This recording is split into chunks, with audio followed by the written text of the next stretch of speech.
Welcome to PS news. ముందుగా headlines చూద్దాం.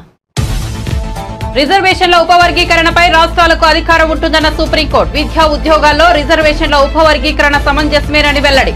30 ఏళ్ల పోరాటానికి దక్కిన ఫలితమిదని సుప్రీం తీర్పుపై మందకృష్ణ భావోద్వేగం.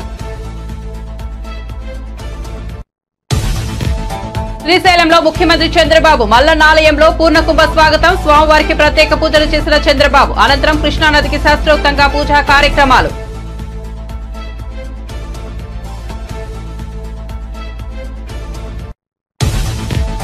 ఎస్సీ వర్గీకరణపై సుప్రీంకోర్టు తీర్పు నేపథ్యంలో శాసనసభలో సీఎం రేవంత్ రెడ్డి కీలక ప్రకటన. ఇచ్చిన ఉద్యోగ నోటిఫికేషన్లోనూ వర్గీకరణ అమలు చేస్తాం. మాదిగ ఉపకులాల వర్గీకరణకు సంపూర్ణంగా సహకరించాల్సిందిగా రాష్ట్ర ప్రభుత్వం తరపున విజ్ఞప్తి. ఎమ్మెల్యే బండ్ల కృష్ణమోహన్ రెడ్డి కాంగ్రెస్ ను వీడతారంటూ ప్రచారం. బీఆర్ఎస్ ను వీడి కాంగ్రెస్ లోకి వచ్చి ఇవ్వడలేక కేటీఆర్ తో భేటీ అయిన బండ్ల ఫలించిన జూపల్లి దౌత్యం. కాంగ్రెస్ లో కొనసాగేందుకు బండ్ల నిర్ణయం.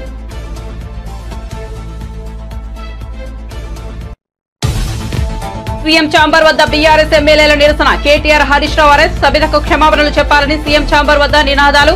కేటీఆర్ హరీష్ రావులను అదుపులోకి తీసుకున్న పోలీసులు. బీఆర్ఎస్ కార్యాలయం వైపు తరలింపు. శ్రీశైలం పర్యటన అనంతరం ఉమ్మడి అనంతపురం జిల్లాకు వెళ్లిన సీఎం. గుండుమల గ్రామంలో స్వయంగా పెన్షన్లు పంపిణీ చేసిన సీఎం చంద్రబాబు. వారి సమస్యల పట్ల సానుకూల స్పందన.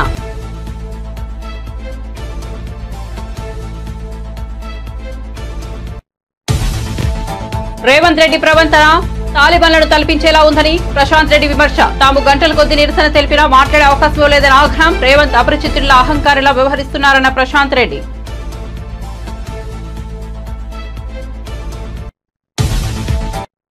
ఇక వార్త వివరాల్లోకి వెళ్తే ఎస్సీ ఎస్టీ కులాల రిజర్వేషన్ల ఉపవర్గీకరణపై దేశ అత్యున్నత న్యాయస్థానం సుప్రీంకోర్టు కీలక తీర్పు వెలువరించింది. రిజర్వేషన్ల ఉపవర్గీకరణ చేసేందుకు రాష్ట్ర ప్రభుత్వాలకు అధికారం ఉందంటూ తన తీర్పులో స్పష్టం చేసింది. విద్యా ఉద్యోగాల్లో ఎస్సీ ఎస్టీ రిజర్వేషన్ల ఉపవర్గీకరణ సమంజసమేనని ఉద్ఘాటించింది. ఎస్సీ ఎస్టీ రిజర్వేషన్ల ఉపవర్గీకరణ చేసే అధికారం రాష్ట్రాలకు లేదంటూ 2004లో ఇచ్చిన తీర్పును సుప్రీంకోర్టు ప్రధాన న్యాయమూర్తి జస్టిస్ డివై చంద్రచూడ్ నేతృత్వంలోని రాజ్యాంగ ధర్మాసనం పక్కన పెట్టేది. రాష్ట్ర ప్రభుత్వాలు ఉపవర్గీకరణ చేయకూడదంటూ ఇచ్చిన నాటి తీర్పును కొట్టివేసింది. ఈ మేరకు సీజేఐ డివై చంద్రచూడ్ నేతృత్వంలో 7 సభ్యుల రాజ్యాంగ ధర్మాసనం 6-7 మెజార్టీతో తీర్పు వెలువరించింది. ఏపీ ముఖ్యమంత్రి చంద్రబాబు శ్రీశైలం పర్యటనలో భాగంగా ప్రాజెక్టును సందర్శించారు. పరవళ్లు తొక్కుతున్న కృష్ణమ్మకు జలహారతి పట్టారు. కృష్ణానదికి శాస్త్రోక్తంగా పూజా కార్యక్రమాలు నిర్వహించారు. అంతకుముందు శ్రీశైలంలో కొలువు తీరిన బ్రహ్మరాంబిక మల్లికార్జున స్వామివారిని చంద్రబాబు దర్శించుకున్నారు. మల్లన్నకు ప్రత్యేక పూజలు నిర్వహించారు. ఆలయానికి వచ్చిన ముఖ్యమంత్రికి అర్చకులు సంప్రదాయబద్దంగా పూర్ణకుంభ స్వాగతం పలికారు. దర్శనం అనంతరం చంద్రబాబుకు తీర్థ ప్రసాదాలు అందజేశారు. కృష్ణానదికి జలహారతి ఇచ్చిన అనంతరం చంద్రబాబు సాగునీటి వినియోగదారులతో సమావేశమయ్యారు.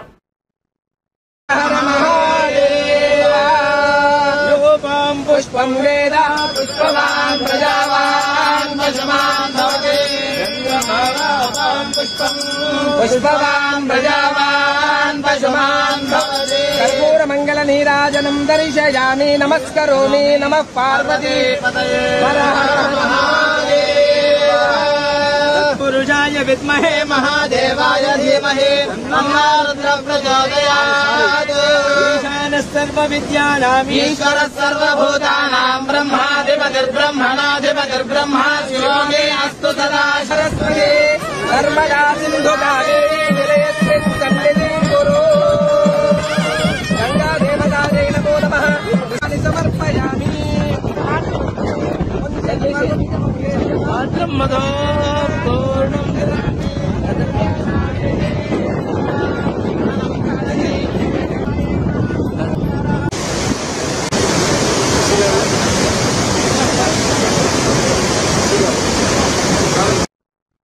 మాజీ ముఖ్యమంత్రి వైసీపీ జాతీయ అధ్యక్షుడు జగన్ ను విశాఖపట్నంకు చెందిన వైసీపీ కార్పొరేటర్లు, పార్టీ నేతలు, రాష్ట్ర వ్యాప్తంగా ఉన్న వైసీపీ కార్యకర్తలు కలిశారు. దాంతో తాడేపల్లిలోని ఆయన కార్యాలయం కోలాహలంగా మారింది. వైజాగ్ వైసీపీ కార్పొరేటర్లు, వైసీపీ నేతలు తాడేపల్లిలోని జగన్ నివాసానికి వచ్చారు. జగన్ ను మర్యాదపూర్వకంగా కలిశారు. పార్టీ అధినేతకు శాల్వాలు కప్పి సన్మానించారు. పుష్పగుచ్చాలు అందించారు. కొందరు మహిళా నేతలు ఆయనకు రాఖీలు కట్టి ఆశీస్సులు అందుకున్నారు. పలువురు జగన్ కు జ్ఞాపికలు బహూకరించారు. ఈ సందర్భంగా వారితో జగన్ ముచ్చటించారు. ఎన్నికల్లో ఓటమనంతరం పార్టీ వైఖరిని వారికి వివరించారు. నన్న సమస్యలను సామాన్యులను కూడా తనను కలిసేందుకు అవకాశం ఇచ్చిన జగన్ పార్టీ కార్యకర్తలను కూడా కలిశారు. దాంతో సెల్ఫీలు దిగారు. వారితో మాట్లాడి ఉత్సాహం కలిగించారు.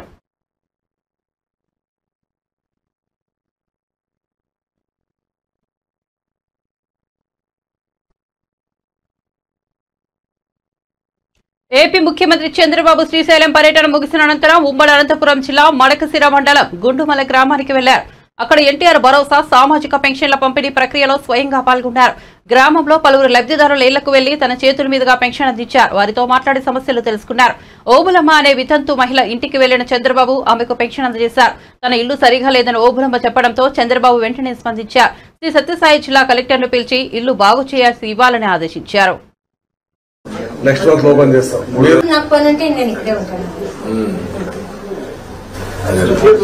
గవర్నమెంట్ ఫ్యాక్టరీ మరోసారి open Indian designs next month open చేస్తాం. మీరున్నప్పుడే పర్మిషన్ అంతా ఇచ్చిండ్రు. 5 ఏళ్ళు డబ్బులు డిమాండ్ చేసి ఎమ్మెల్యే ఓపెన్ చేపిస్తారు. మేము పోయి కలిసి ఓపెన్ చేపిస్తాం. Indian garment factory sir, Indian design. Javeed అని మీకు బాగా close. Indian designs garments limited.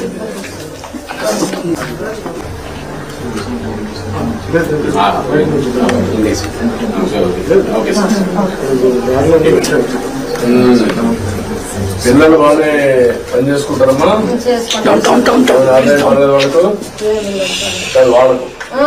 వాళ్ళ పనులు వాళ్ళు చేసుకుంటారు సార్. మాకే ఏమి ఓకే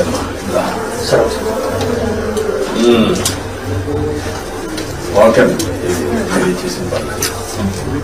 ఓకే చెల్లమ్మా. ఇల్లు ఈ ఇల్లుని ఇక్కడుండి అక్కడికి వేస్తూ ఉంటుంది, పర్లేదు.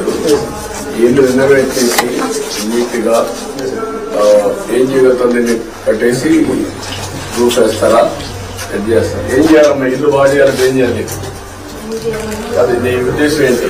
ఇల్లు నీట్ గా వేసి ఫ్లోరింగ్ అన్ని వేసి వచ్చినప్పుడు శుభ్రంగా ఉండడానికి.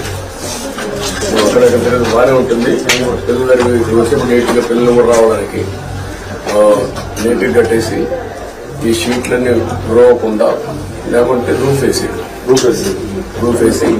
ఈ ఫ్లోరింగ్ వేసి అన్ని సెట్ చేసి ఎంత అవుతుంది ఎస్టిమేట్ చేయండి, చేసి కంప్లీట్ చేపిస్తాను. ఎస్సీ వర్గీకరణపై సుప్రీంకోర్టు ఇచ్చిన తీర్పును స్వాగతిస్తున్నామని ఏపీ సీఎం చంద్రబాబు తెలిపారు. కర్నూలు జిల్లా సున్నిపేటలో నిర్వహించిన మన నీరు మన సంపద కార్యక్రమంలో ఆయన మాట్లాడుతూ సుప్రీం తీర్పుపై స్పందించారు. సామాజిక న్యాయం దామాసా ప్రకారం ప్రతి వర్గానికి న్యాయం చేయడం టీడీపీ సిద్ధాంతం. గతంలో వర్గీకరణకు సంబంధించి ఏబీసీడీలుగా కేటగిరీ తీసుకొచ్చారు. అందరికీ న్యాయం చేయాలి. ఎన్నికల్లో టికెట్ల కేటాయింపు కూడా అలాగే చేశామన్నారు. ఈ ప్రభుత్వం అందరిది, మీ అందరి వాడిగా ఉంటానని చంద్రబాబు తెలిపారు. సబబని ఒక నిర్ణయం చేశారు. నేను ఎప్పుడూ మీరు ఒక విషయం గుర్తుపెట్టుకోవాలి. ఈ రోజు నేను చెప్పడం కాదు, సామాజిక న్యాయం తెలుగుదేశం పార్టీ సిద్ధాంతం. ఒకరిని కాదు, అందరికీ న్యాయం జరగాలి. అందుకే 96-97లో రామచంద్రరావు కమిషన్ వేసి ఆర్థిక పరిస్థితులను అధ్యయనం చేసిన తర్వాత ఏబిసిడి కేటగరైజేషన్ నేనే తీసుకొచ్చా. తర్వాత అది డిఫరెంట్ కోర్ట్స్లో ఛాలెంజ్ అయ్యి ఇప్పటి వరకు అనేక విధాలుగా ముందుకు పోయి ఈరోజు దాన్ని 7 జడ్జెస్ బెంచి ధృవీకరించారు, దాన్ని కూడా ఆమోదించారు. నేను ఒకటే మీ అందరినీ కోరుతున్నాను, జనాభా దామాషా ప్రకారం ప్రతి కులానికి, ప్రతి మతానికి, ప్రతి వర్గానికి న్యాయం చేయడం తెలుగుదేశం పార్టీ సిద్ధాంతం అని కూడా మీకు తెలియజేస్తున్నా. అందుకే మొన్న ఎన్నికల్లో మీరు చూశారు, నేను ఇచ్చినప్పుడు సీట్లు కూడా ఇక్కడ శబరిని ఇక్కడ ఎంపీగా ఇస్తే పక్కన ఎంపీగా నాగరాజు ఒక కురబ కమ్యూనిటీకి సంబంధించిన వ్యక్తిని ఇచ్చాం. పక్కన అదే మార్గ అనంతపూర్లో ఒక బోయ వాల్మీకి కమ్యూనిటీకి ఎంపీ ఇచ్చాం. ఎక్కడికక్కడ అదే మారిగా నంద్యాల్లో ఫరూక్ గారికి ఆ రోజు ఎమ్మెల్యేగా ఇచ్చాం, ఇప్పుడు మంత్రిగా చేశాం. సామాజిక న్యాయం జరగాలి, అన్ని వర్గాలకు న్యాయం జరగాలి. ఈ ప్రభుత్వం అందరిది, నేను మీ అందరి వాడిగా ఉంటాను, శాశ్వతంగా అదే చేస్తాను. ఎక్కడ పేదవాడు ఉంటే అక్కడ ఉంటాను. అందుకే నేను ఒక మాట మాట్లాడాను, 0 పావర్టీ అన్నాను. ఏ గ్రామంలో కూడా మీరు కూడా గుర్తుపెట్టుకోవాలి, మీ గ్రామంలో పేదవాళ్ళు ఉంటే వాళ్ళని పైకి తీసుకొచ్చే బాధ్యత పైకి వచ్చిన వాళ్ళు తీసుకోవాలి. నేను ఒక ఫార్ములా మాట్లాడాను. P3 అంటే పబ్లిక్ ప్రైవేట్ పార్ట్నర్షిప్. ఇప్పుడు నేను మాట్లాడేది ఎవరైతే బాగుపడ్డారో సమాజంలో. ఎస్సీ వర్గీకరణపై సుప్రీంకోర్టు తీర్పు నేపథ్యంలో శాసనసభలో సీఎం రేవంత్ రెడ్డి కీలక ప్రకటన చేశారు. ఇటీవల ఇచ్చిన ఉద్యోగ నోటిఫికేషన్లోనూ వర్గీకరణ అమలు చేసేందుకు చర్యలు చేపడతామని చెప్పారు. సుప్రీంకోర్టు మాదిగ ఉపకులాల వర్గీకరణకు అనుకూలమైన తీర్పు ఇచ్చింది. సుప్రీం రాజ్యాంగ ధర్మాసనానికి కృతజ్ఞతలు తెలియజేస్తున్నామని తెలిపారు. అత్యంత కీలకమైన ప్రకటన చేయాలని రాష్ట్ర ప్రభుత్వం భావిస్తున్నది. కొన్ని దశాబ్దాల నుంచి మాదిగ ఉపకులాలకు సంబంధించిన లక్షలాది మంది యువకులు ఎస్సీ రిజర్వేషన్లలో ఏబిసిడి వర్గీకరణ కోసం వాళ్ళు పోరాటాలు చేస్తున్నారు. 27 సంవత్సరాల నుంచి ఉమ్మడి రాష్ట్రంలో కానీ ప్రత్యేక తెలంగాణ రాష్ట్రంలో కానీ ఏబిసిడి వర్గీకరణ మీద మాదిగ ఉపకులాల యువకులు పోరాటాలు చేయడం జరిగింది.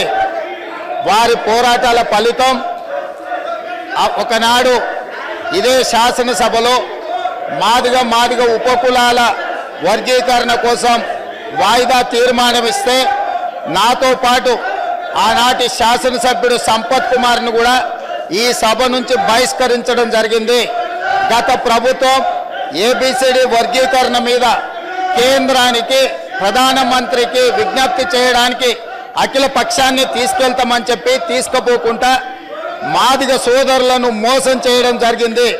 కానీ డిసెంబర్ 3, 2023 నాడు ప్రజాప్రభుత్వం బాధ్యత తీసుకున్న తర్వాత తక్షణమే మా ఉప ముఖ్యమంత్రి గారి సూచన మేరకు మాజీ ఉప ముఖ్యమంత్రి ప్రస్తుత మంత్రి దామోదర్ రాజనరసింహ గారి నేతృత్వంలో మా శాసనసభ్యులందరినీ అడ్వకేట్ జనరల్ని ఢిల్లీకి సుప్రీంకోర్టుకు పంపించి న్యాయ కోవిధులతోని చర్చించి సుప్రీంకోర్టులో బలమైన వాదనను తెలంగాణ రాష్ట్ర ప్రభుత్వం కాంగ్రెస్ ప్రభుత్వం వినిపించడంతో ఈనాడు సుప్రీంకోర్టు మాదిగ ఉపకులాల వర్గీకరణకు అనుకూలమైన తీర్పునివ్వడం జరిగింది.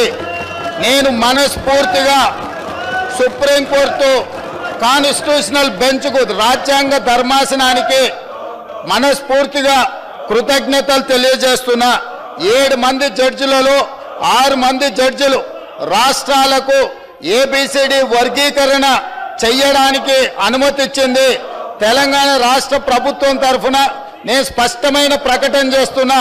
దేశంలోనే అందరికంటే ముందు బాగానే నిలబడి తెలంగాణ రాష్ట్ర ప్రభుత్వం ఏబిసిడి వర్గీకరణ అమలు చేసే బాధ్యత మా మిత్రులు మా మంత్రివర్గ సహచరులు మేమందరం తీసుకుంటాం. అవసరమైతే ఇప్పుడు ఇచ్చిన ఉద్యోగ నోటిఫికేషన్లలో కూడా వర్గీకరణను అమలు చేయడానికి అవసరమైతే ఆర్డినెన్స్ తీసుకొచ్చి మాదిగ సోదరులకు న్యాయం చేసే బాధ్యత మేము తీసుకుంటాము. కాబట్టి ఈరోజు ఎస్సీ ఎస్టీ రిజర్వేషన్ల ఉపవర్గీకరణకు సంబంధించి సుప్రీంకోర్టు ఇచ్చిన తీర్పుపై ఎంఆర్పీఎస్ వ్యవస్థాపకుడు మందకృష్ణ మాదిగ హర్షం వ్యక్తం చేశారు. ఢిల్లీలో మందకృష్ణ మాదిగ మీడియాతో మాట్లాడారు. రాష్ట్రాలకు ఉపవర్గీకరణ అధికారం ఉందని సుప్రీంకోర్టు ఇచ్చిందని చెప్పారు. వర్గీకరణ కోసం ఎంఆర్పీఎస్ 30 ఏళ్లుగా పోరాటం చేస్తోందని, ఎంతో మంది నేతలు ప్రాణాలు కోల్పోయారన్నారు. జాతికి జరిగిన అన్యాయాన్ని సరిదిద్దేందుకు పోరాడామని వివరించారు. అండగా నిలబడ్డ అన్ని వర్గాల పెద్దలందరికీ కూడా ఈ విజయాన్ని అంకితం. ఈ సమాజంలో ఉండబడే అన్ని వర్గాల మద్దతు ఎంఆర్పీఎస్ కు లేకపోతే 30 ఏళ్ల ఉద్యమాన్ని నిలబెట్టుకుంటూ వచ్చే వాళ్ళం కాదు, ముందుకు సాగించే వాళ్ళం కాదు. మేము 30 ఏళ్లుగా ఉద్యమం నిలబడి ముందుకు సాగిందంటే, అంతిమంగా ఒక విజయం సాధించిందంటే సమాజంలో ఉండబడే అన్ని వర్గాల పెద్దల, ప్రజాస్వామికవాదుల, మీడియా పెద్దలందరి సంపూర్ణ సహకారం వల్లనే ఈ విజయం సాధించాం. అందువల్ల వాళ్ళందరికీ మేము ప్రత్యేకంగా ధన్యవాదాలు చెప్తున్నాం. ఈ విజయంలో అంకితం ఇస్తున్నాం. ఈ విజయం వల్ల న్యాయం వైపే న్యాయ వ్యవస్థ నిలబడుతుంది అనడానికి, అన్యాయం జరిగిన వర్గాల పక్షాన్ని బలంగా న్యాయ వ్యవస్థ నిలబడుతుంది అనడానికి పెద్దలు చీఫ్ జస్టిస్ గారి ఆధ్వర్యంలో ఇచ్చిన తీర్పు న్యాయాన్ని బతికించడం కోసం, పేద వర్గాలకి అండగా నిలబడడం కోసం ఇచ్చిన తీర్పుగా మేము భావిస్తున్నాం. ఎస్సీ వర్గీకరణకు అనుకూలంగా తీర్పును ప్రకటించిన న్యాయమూర్తులందరికీ ప్రత్యేకంగా ధన్యవాదాలు చెప్తున్నాం. అంతేకాకుండా ఈ ప్రక్రియ వేగవంతం కావడానికి చాలా మంది పెద్దల మద్దతు ఉన్నది. ఈ ప్రక్రియ ముందుకు నడిపించే ప్రయత్నంలో కేంద్ర ప్రభుత్వం సంబంధించిన గౌరవ ప్రధానమంత్రి గౌరవ నరేంద్ర మోడీ గారు కూడా చొరవ తీసుకున్నాడు. ఆయనకు మేము ప్రత్యేక ధన్యవాదాలు చెప్తున్నాం. అదే సమయంలో గతంలో ఈ ప్రక్రియను ముందుకు నడిపించే ప్రయత్నంలో పెద్దలు వెంకయ్య నాయుడు గారు చొరవ తీసుకున్నాడు. ఆయనకు మేము ధన్యవాదాలు చెప్తున్నాం. ఇప్పుడున్న పరిస్థితిలో కిషన్ రెడ్డి గారు దీన్ని భుజానేసుకొని ముందుకు నడిపించే ప్రయత్నం చేశాడు. ఆయనకు ధన్యవాదాలు చెప్తున్నాం.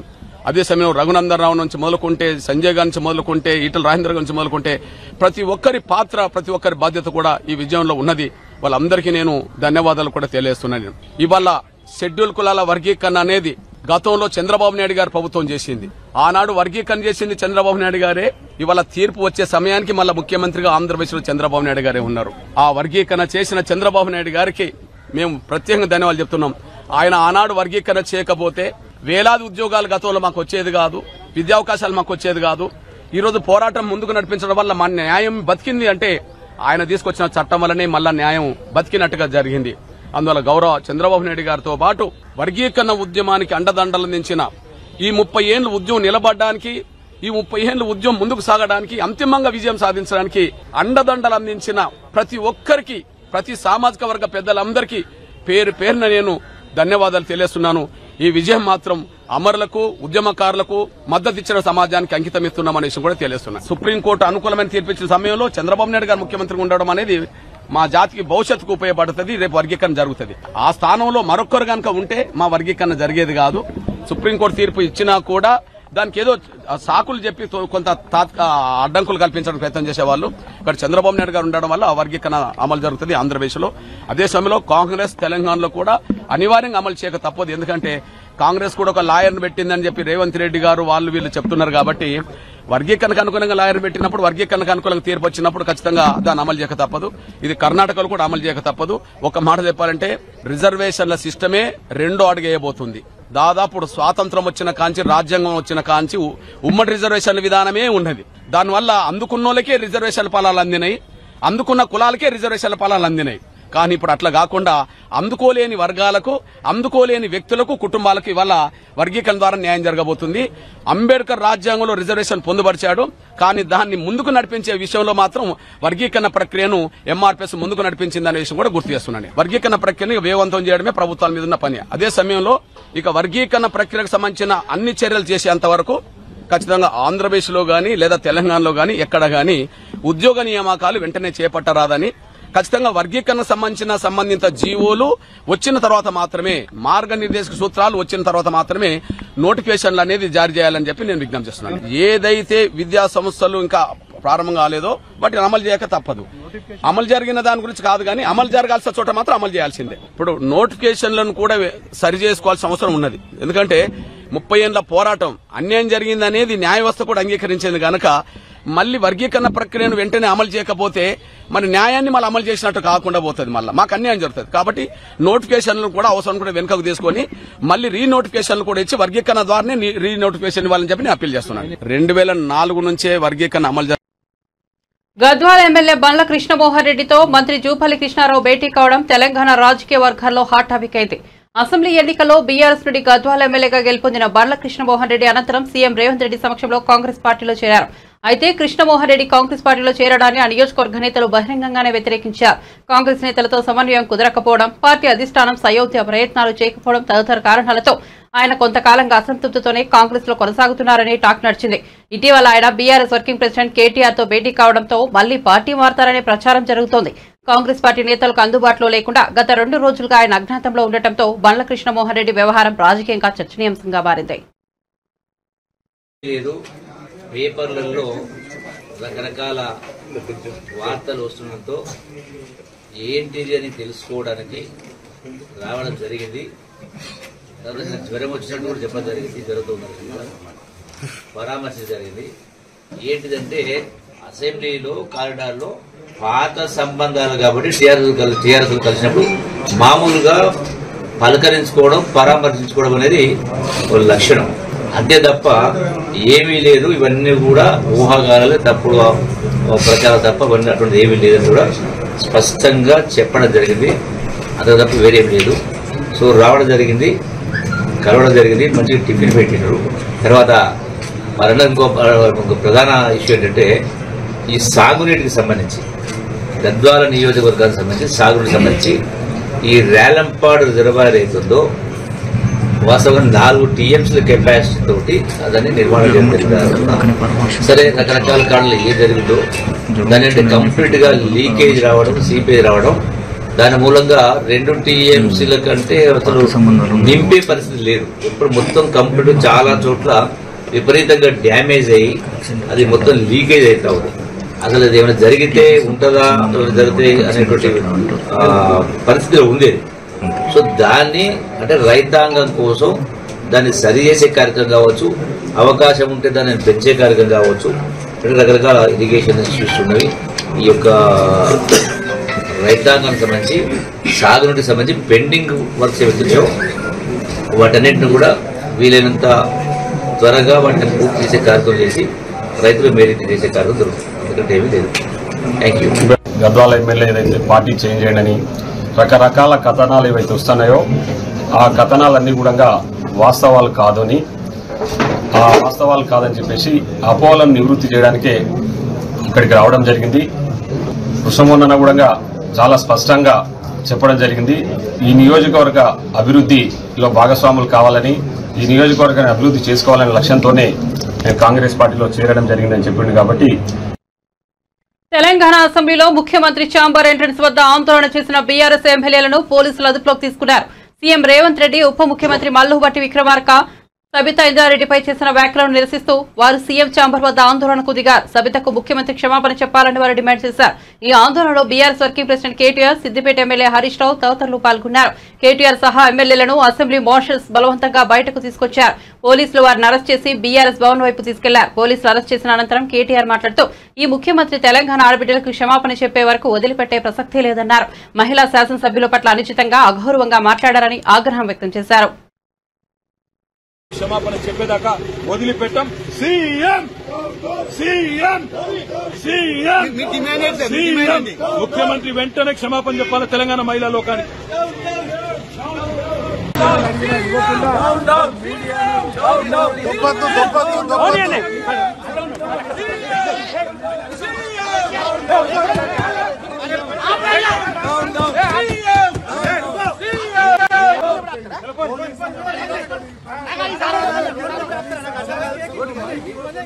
శాసనసభలో గొంతులు పడ్డా ఉన్నారు.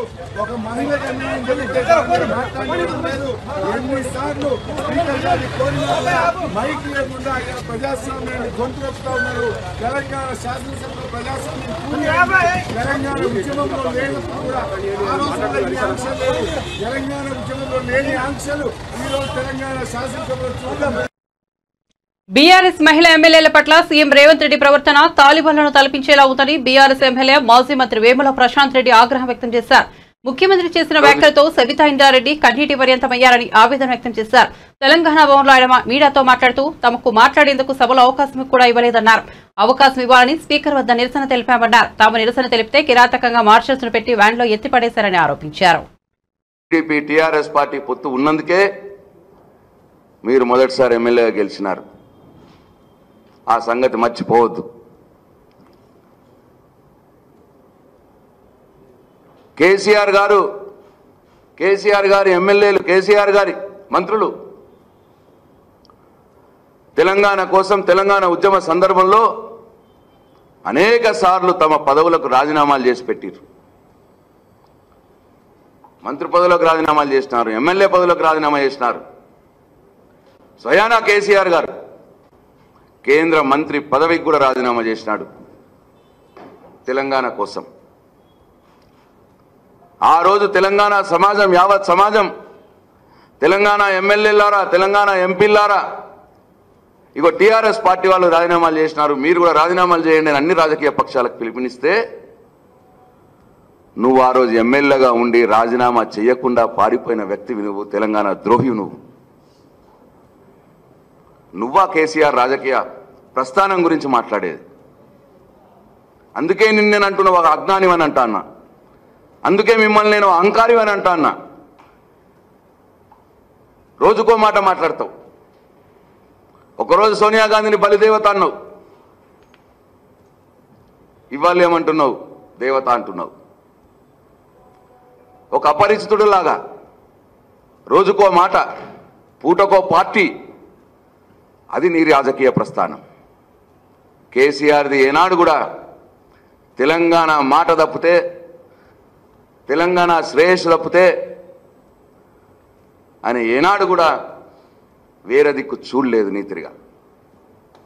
కాబట్టి ఇప్పటికైనా నీ అహం తగ్గించుకోండి. భగవంతుడు నీకు అవకాశం ఇచ్చినాడు, చిన్న వయసులో ముఖ్యమంత్రి అయ్యే అవకాశం ఇచ్చినాడు. పరిణితి చెందండి, ఒక ముఖ్యమంత్రిలాగా వ్యవహారం చేయండి. ఇష్టం వచ్చినట్టు మాట్లాడాడు. అసెంబ్లీలో లాగులు తీస్తా అంటావు, తొండలు పెడతా అంటావు, పండబెట్టి తొక్కుతా అంటావు, పేగులు తీస్తా అంటావు. నీ రాజకీయ ప్రస్థానం, నీ రాజకీయ పరిణితికి, కేసీఆర్ గారి రాజకీయ పరిణితికి నక్కకు నాగలోకానికి ఉన్నంత తేడా ఉన్నదని చెప్పి ఈ సందర్భంగా నేను ముఖ్యమంత్రి గారికి తెలియజేస్తా ఉన్నా. కాబట్టి డెఫినెట్గా రాష్ట్ర ప్రజలు చూస్తూ ఉన్నారు. ప్రజలకిచ్చిన 6 గ్యారంటీలు, 13 హామీలు నెరవేర్చలేక ఇవాళ ఇటువంటి వ్యవహారం చేస్తూ ఉన్నావు. మహిళల్ని కించపరుస్తూ ఉన్నావు. కేసీఆర్ లాంటి రోజు టీడీపీ టీఆర్ఎస్ పార్టీ. బులెటిన్ ముగించే ముందు హెడ్లైన్స్ మరోసారి చూద్దాం. రిజర్వేషన్ల ఉపవర్గీకరణపై రాష్ట్రాలకు అధికారం ఉంటుందన్న సుప్రీంకోర్టు. విద్యా ఉద్యోగాల్లో రిజర్వేషన్ల ఉపవర్గీకరణ సమంజసమేనని వెల్లడి. 30 ఏళ్ల పోరాటానికి దక్కిన ఫలితం ఇది. సుప్రీం తీర్పుపై మందకృష్ణ భావోద్వేగం. శ్రీశైలంలో ముఖ్యమంత్రి చంద్రబాబు మల్లన్నాలయంలో పూర్ణకుంభ స్వాగతం పలికిన స్వామివారికి ప్రత్యేక పూజలు చేసిన చంద్రబాబు. అనంతరం కృష్ణానదికి శాస్త్రోక్తంగా పూజా కార్యక్రమాలు.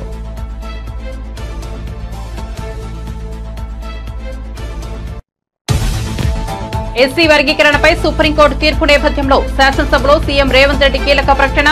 ఇచ్చిన ఉద్యోగ నోటిఫికేషన్లోనూ వర్గీకరణ అమలు చేస్తాం. మాదికల ఉపకులాల వర్గీకరణకు సంపూర్ణంగా సహకరించాల్సిందని రాష్ట్ర ప్రభుత్వం తరపున విజ్ఞప్తి. ఎమ్మెల్యే బండ్ల కృష్ణమోహన్ రెడ్డి కాంగ్రెస్ ను వీడతారంటూ ప్రచారం. బీఆర్ఎస్ ను వీడి కాంగ్రెస్ లోకి వచ్చి విడలేక కేటీఆర్ తో భేటీ అయిన బండ్ల ఫలించిన జూపల్లి దౌత్యం. కాంగ్రెస్ లో కొనసాగేందుకు బండ్ల నిర్ణయం.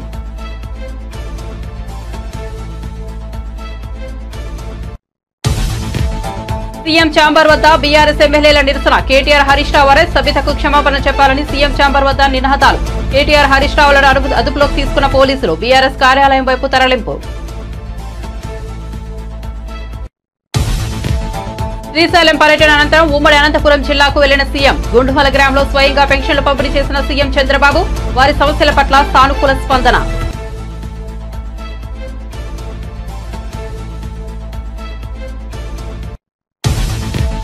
రేవంత్ రెడ్డి ప్రవర్తన తాలిబాన్లను తలపించేలా ఉందని ప్రశాంత్ రెడ్డి విమర్శ. తాము గంటల కొద్ది నిరసన తెలిపినా మాట్లాడే అవకాశం ఇవ్వలేదని ఆగ్రహం. రేవంత్ అపరిచితుల అహంకారంలా వ్యవహరిస్తున్నారన్న ప్రశాంత్ రెడ్డి.